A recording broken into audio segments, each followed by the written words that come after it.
Ken Wright, Kenneth. And your Air Force number? 403176. All right, so just ignore the camera and just talk to me. Tell me where you did your elementary flying training. I did my elementary flying. I joined in Tamworth and I got sent back to Tamworth to do my elementary training. So I knew quite a lot of people there, and that was a good place to start. Yeah. And tell me about learning to fly on the Tiger.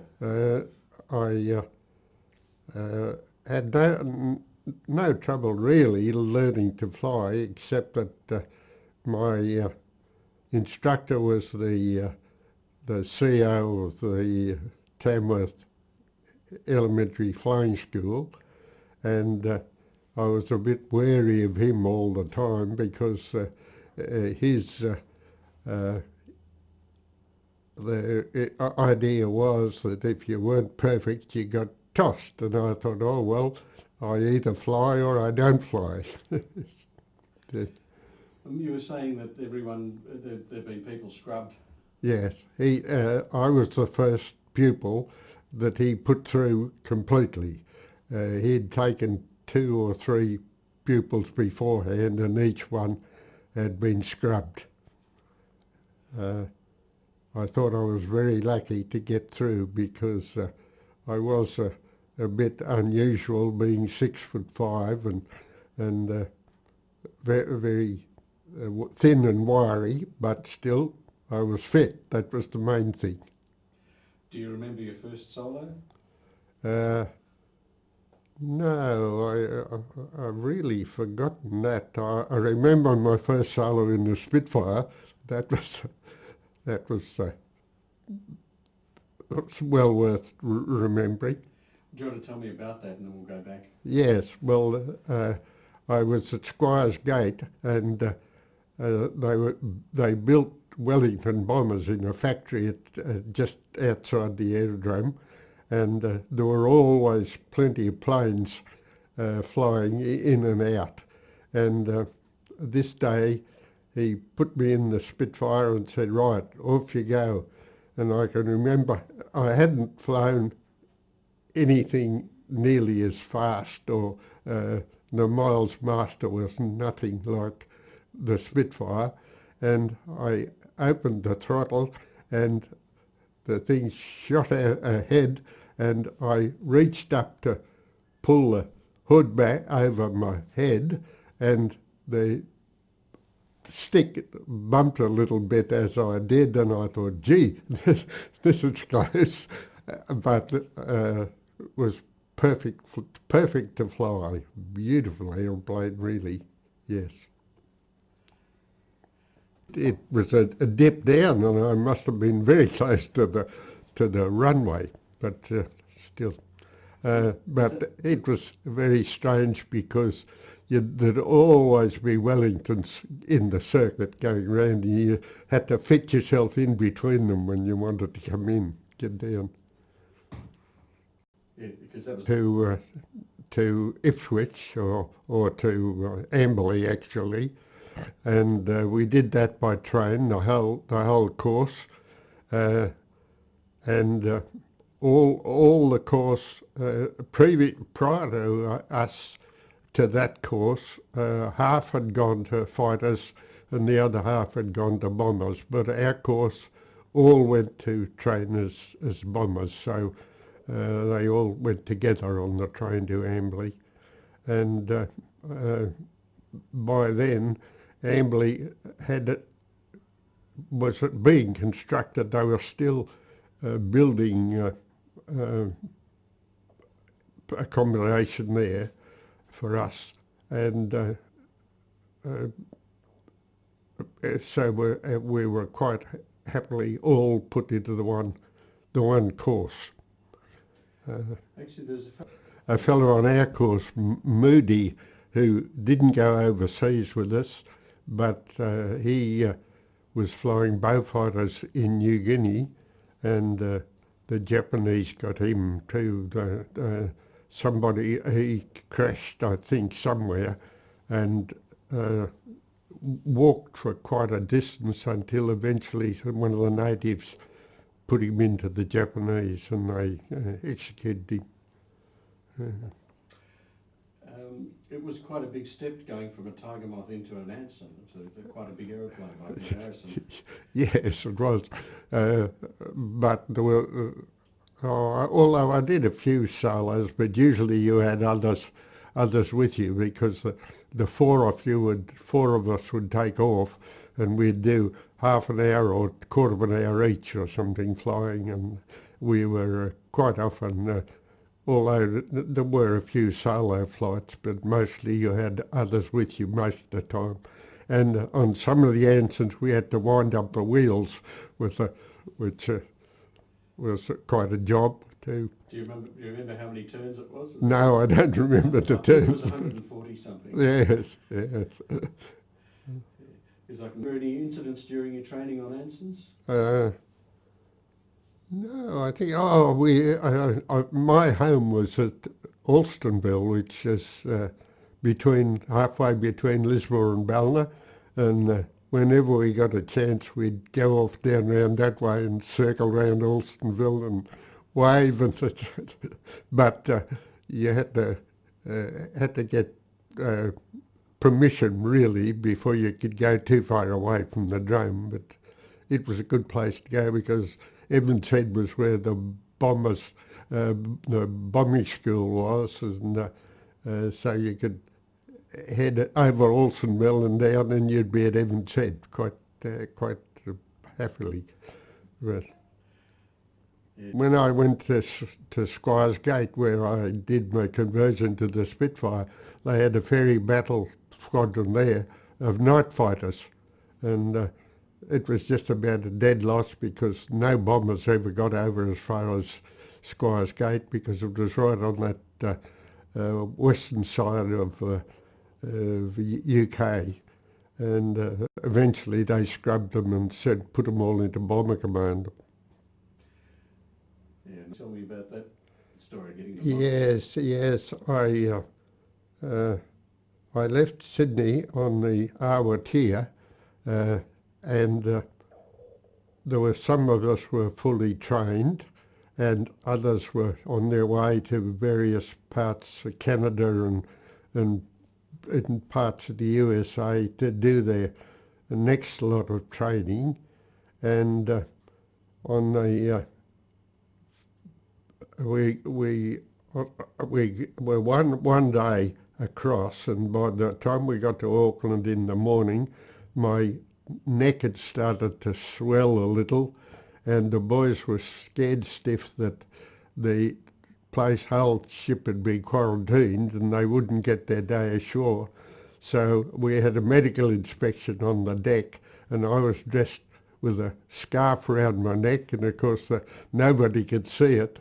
And I went ashore, but that was the wrong thing to do because I finished up with some swellings which put me back into hospital very quickly.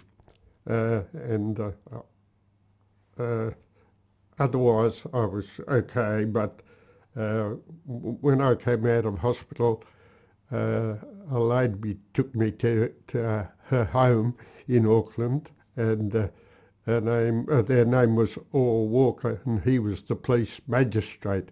So they looked after me until I was fit enough to go to an Air Force station.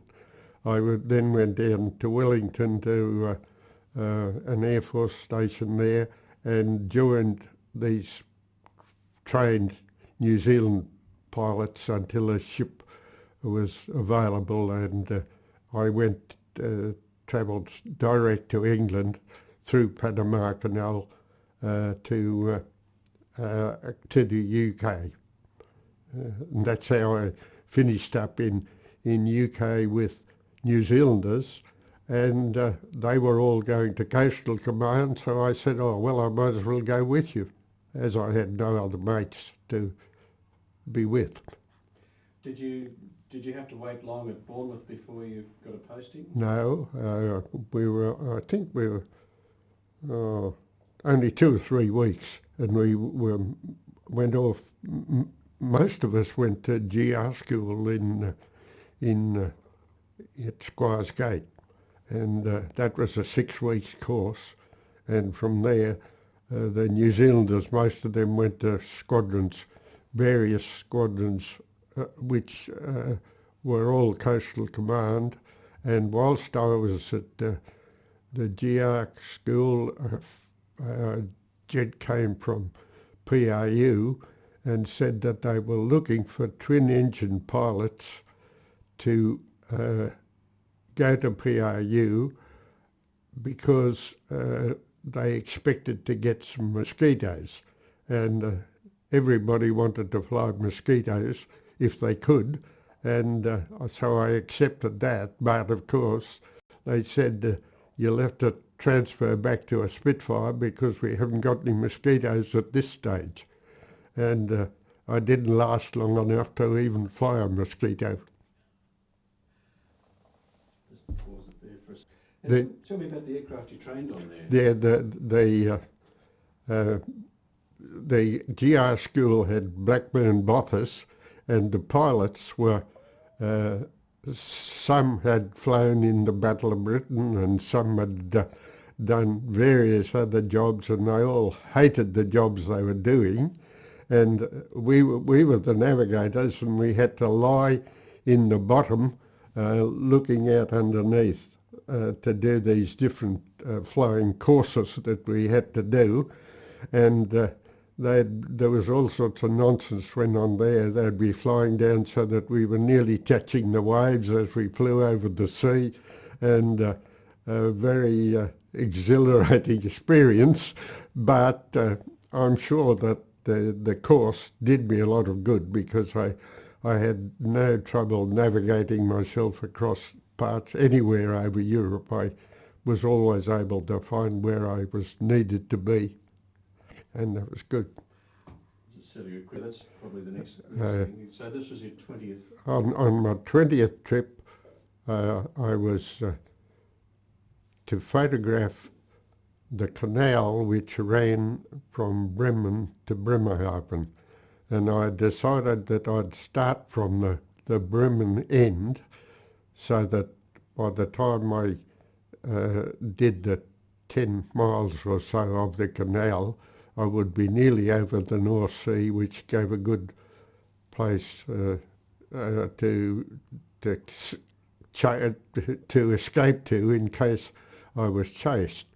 When I arrived over Bremen, they fired at me from the ground, but there was no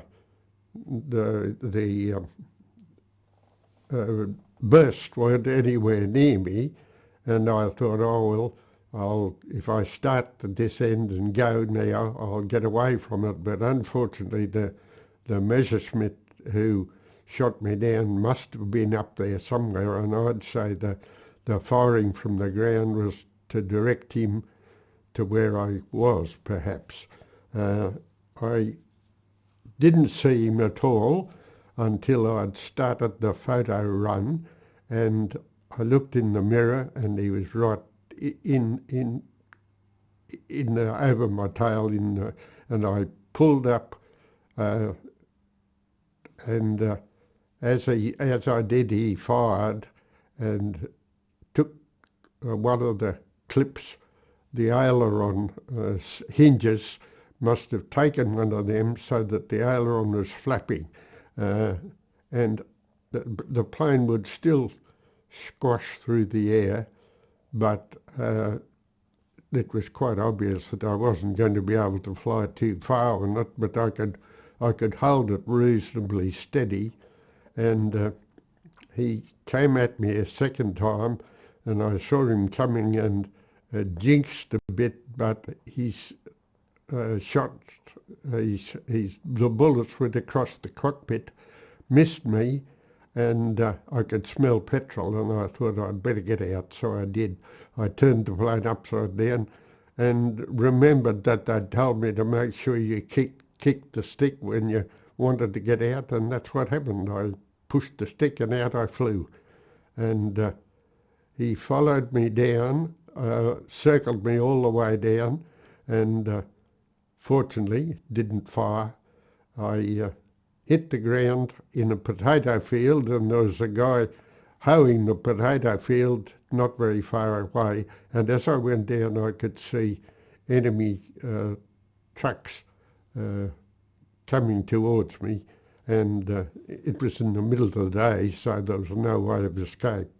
And the German army picked me up, and then I was handed over to Air Force, who took me to where the plane had hit the ground, and you could see it I could see the engine at the bottom of a hole which was about 6 or 8 feet deep, and all bits of the plane were scattered around all around. They sort of insinuated that I'd bailed out and left my companion in the plane, and I don't think they quite understood that the Spitfire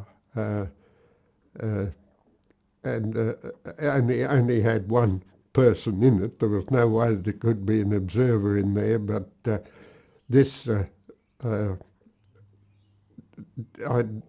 was no argument about it other than that they sort of said, "Oh, would you leave your mate behind?" But I didn't answer that. And that night I was taken to, or that afternoon I was taken to an Air Force aerodrome, and the pilot that shot me down came and shook hands with me.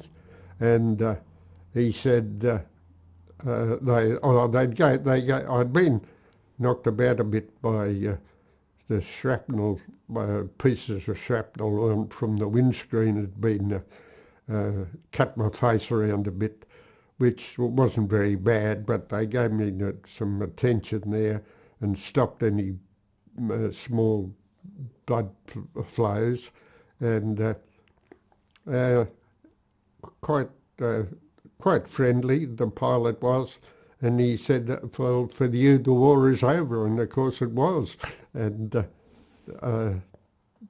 but I think also he said, "Oh well, one day we may be friends." So because many of the Germans thought that eventually we would turn over and be on their side against the Russians.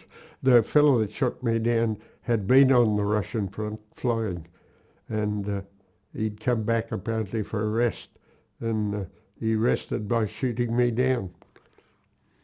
He must have been happy with himself. Oh yes, I'll bet he was.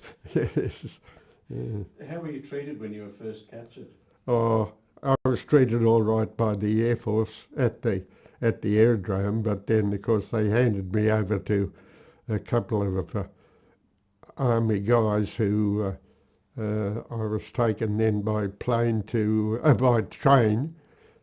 Frankfurt, where there was a place called Gulag Luft where they interrogated us, and I spent about 2 or 3 weeks there, I think 2 weeks, interrogated most days by Germans who spoke perfect English and would tell you all sorts of stories about what they'd done, trying to get you to tell them things. There wasn't much I could tell them because I hadn't been in the squadron very long, and I wasn't really pressed for any information except that they told me who my flight commander was and who was the CO was, so they knew all that. And but then I was at Gulag Luft probably for 2 or 3 weeks, and there, of course, there's prisoners coming in all the time, and I met the first person I met in Gulag Luft was a fellow named Jim Henry, who came from Tamworth, and I'd travelled with him to Sydney on the day we enlisted in the Air Force. And he'd been in bomber, a navigator, I think, in Bomber Command, had been shot down somewhere just recently, and we both went to Stalag 8B together. That was where the first prison camp that I went to. And how did the rest of the war unfold? I was at Stalag 8B was a rather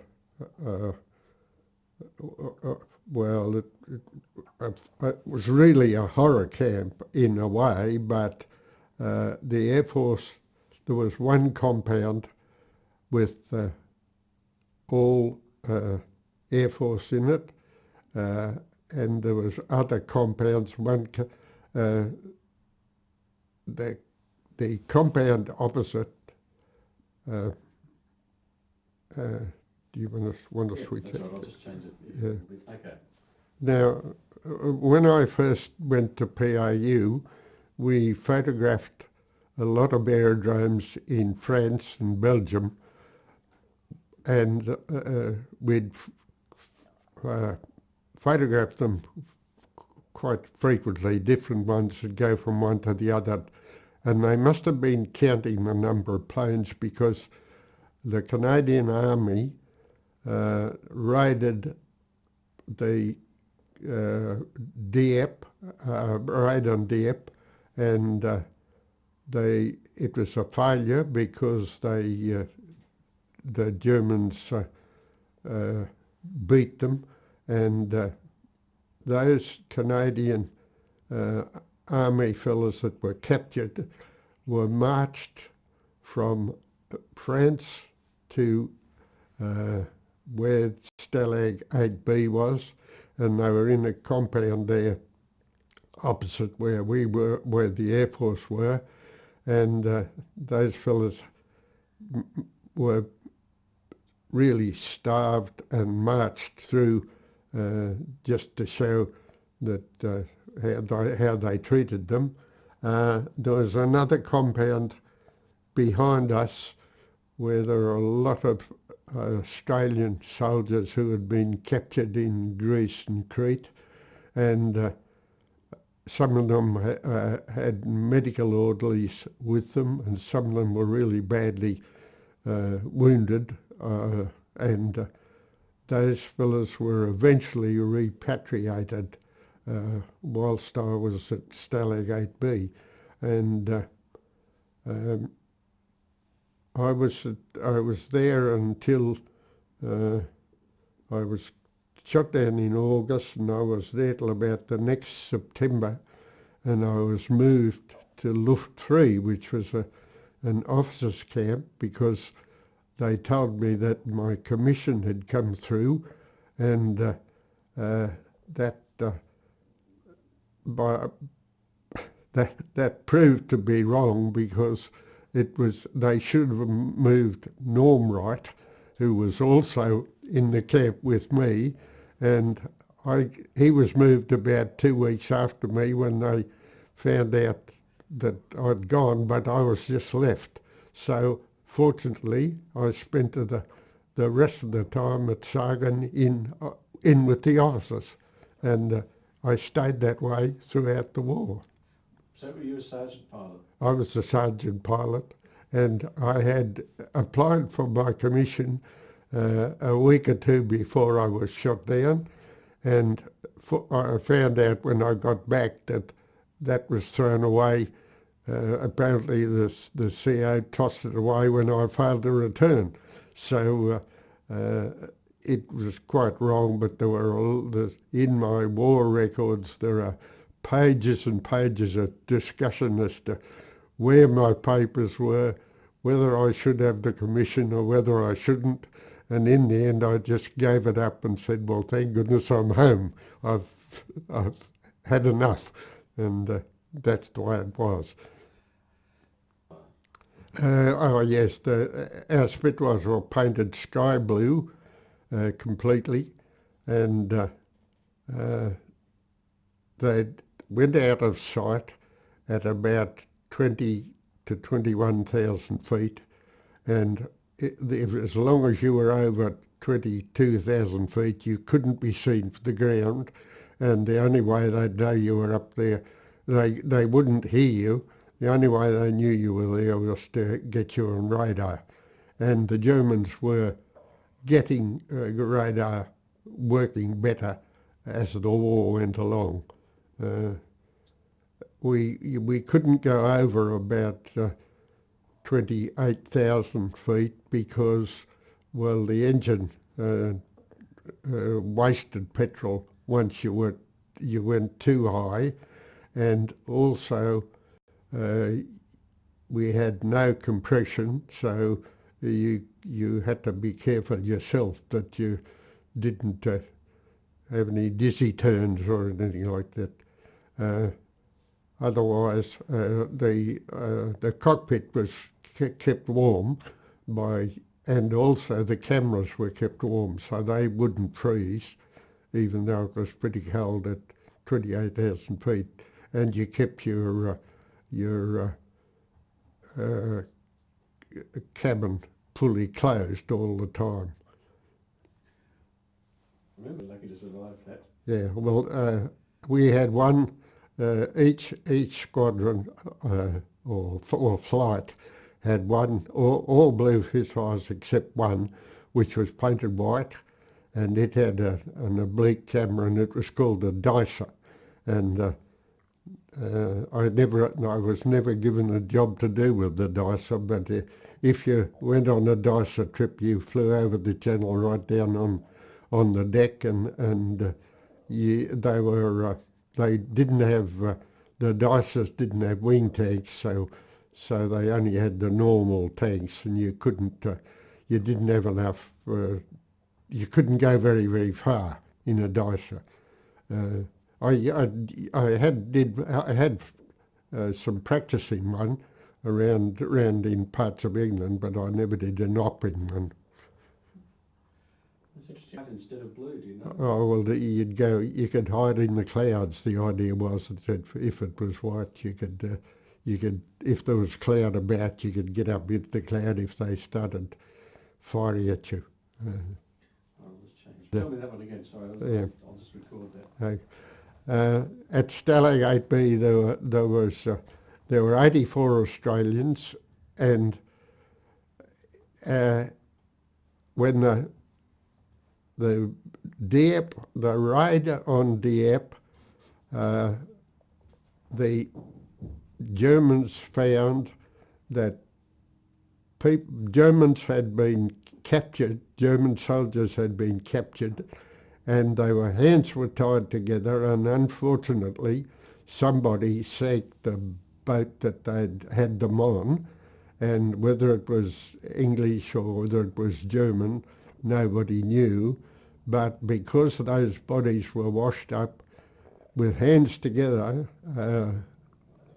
Hitler ordered that 1,000 Air Force fellows would have their hands tied together until an apology came for what had happened.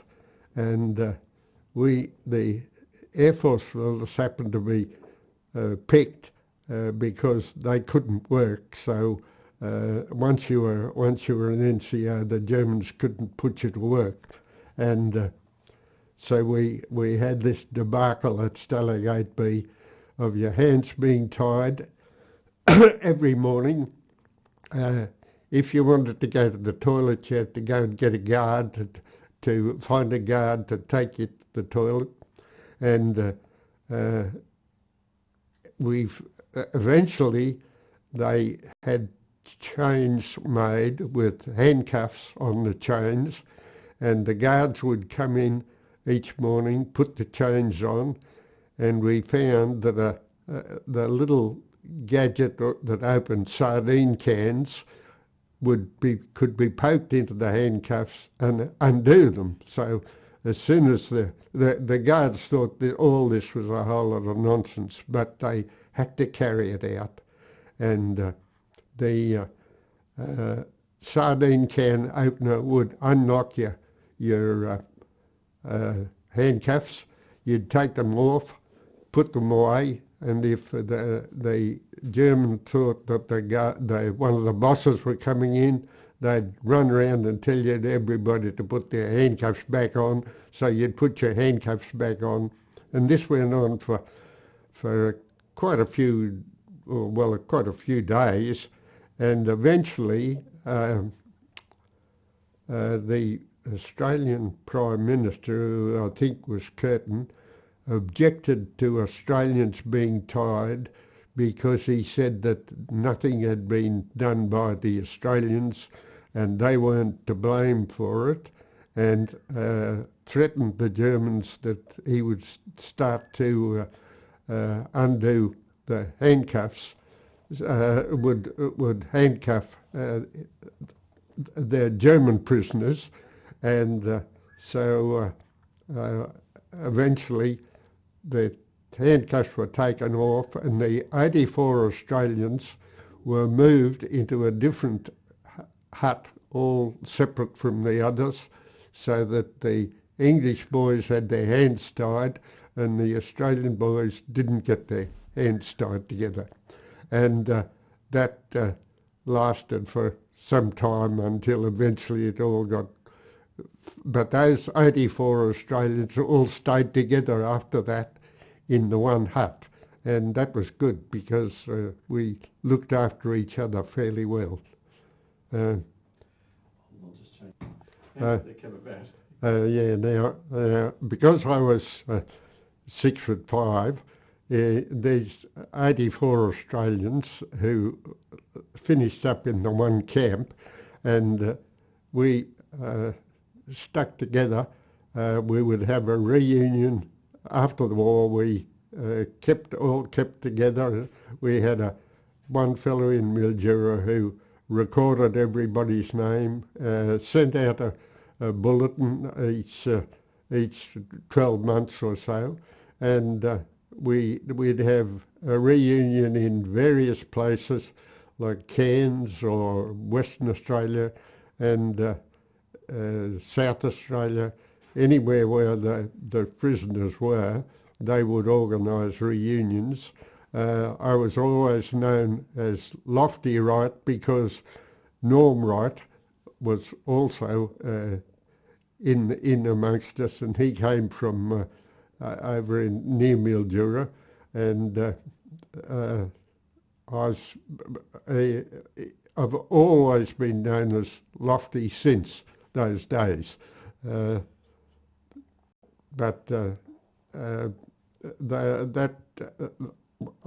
I came back, I didn't know anybody that had been in PAU. I never met anybody in Australia that knew anything about PAU.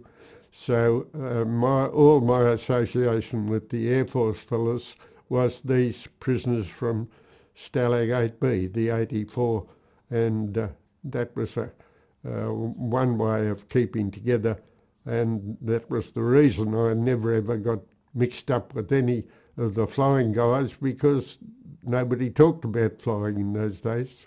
Yeah. Were there any escape plans or committees? When I was moved to Luft 3, I was sent into the centre camp with Sagan. Sagan had three. They had the North Camp, Centre Camp and East Camp. Now, when I moved to the Centre Camp, they had a tunnel going under one of the huts, and we used to because the sand they were getting out of the tunnel was a different colour to the sand all around the huts. We used to have to disperse the sand so the Germans didn't know, or we think they didn't know, and we'd play soccer on a field which we marked all the boundaries with the sand out of the tunnel, the different coloured sand. The Germans never, well, we thought they didn't know what we were doing, but I don't know how long, but that when I moved to the centre camp, that was going, and eventually the Germans came in with their fire engine and put the hose down into the sand somewhere, and the tunnel collapsed. So I think probably they knew what was going on. But at the same time, the a big escape was going on in the north compound, and that eventually got kept. A lot of fellas escaped, but that's where the 50 fellas were murdered afterwards on Hitler's orders. The centre camp was closed eventually, and we were moved from the centre camp to Bulgaria, which was 3 or 4 miles away, and it was an old army camp that was built on a rocky patch of ground, and there was no way you could dig a tunnel there. So that's how they stopped the tunnelling. That East Camp. We were eventually we moved to Stalag 3A, which was about 20 miles south of Berlin, and we moved there in front of the Russian advance as the Russians pushed through, and Stalag 3A became a bit of a horror place because there wasn't enough room, and as fellas got pushed out of other camps, they finished up there, and the Americans were at the Elbe River because the Americans and British and Stalin had made a treaty that they wouldn't pass the Elbe River, and so even though there were American soldiers wandering around in parts of the eastern side, the Russians were keeping us in Stalag 3A, and nobody knew whether we were going to be sent back through Russia or where, whereas we knew that the Americans were at the Elbe River, and if we could get to there, we'd be taken back. And actually I suppose it was a bit dangerous, but the Americans would drive past the camp and say, if you fellas can get down the road, we'll take you back. And so I decided I'd go. So I left one day. I had nothing. I only had the clothes I was standing up in. Everything else had been thrown away as we marched down to there. And I got out, and any time anything looked like coming along the paths where we were, we'd get down into the ditch and hide. I had one other fellow with me named Hickson, who came from Hickson lived just north of Sydney, and he and I went together.